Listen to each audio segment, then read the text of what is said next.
পালকিটার সিটকারি খুলিয়া যখন লাশটা দিয়া দেয়, মৃত ব্যক্তিটা বলেন নিমক হারামের দল, এতক্ষণ যারা ছিলে সবাই আমার পর, যারা আমার কবরে নামছে তারাই হইল আমার আপন। এইভাবে যখন লাশটারে কুলে লইয়া আমার আপনার আত্মীয় স্বজন থেকে 2 অথবা 3 জন মানুষ কবরে নাইমা বিসমিল্লাহি ওয়া আলা মিল্লাতি রাসূলিল্লাহ বলে যখন কবরে শোয়া দেয়, খাটিয়া দিতে দিতে যখন কবরটা একটু ছোট হয়ে যায়, এমনি তখন দেখবেন একজন মানুষ 2 পারে লাফ দিয়া উপরে উঠা যায়।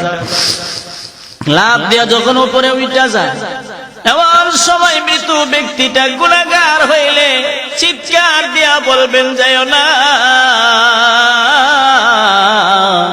এই কবরে আমি কেমনে থাকবো, আমার তো কই যাও। কিন্তু শুনবে না। দ্বিতীয় ব্যক্তিটা যখন উঠে যাবে তারপরেও সে ডাকবে আমার তো যাইও না, কিন্তু শুনবে না। তৃতীয় ব্যক্তিটা যখন উপরে উঠে যাবে ওই সময় কবরওয়ালা বলবেন, এরে নিমক হারামের দল, এই দুনিয়াতে কতই না কিছু করলাম কিন্তু কেউ আমার সাথে আসলি না।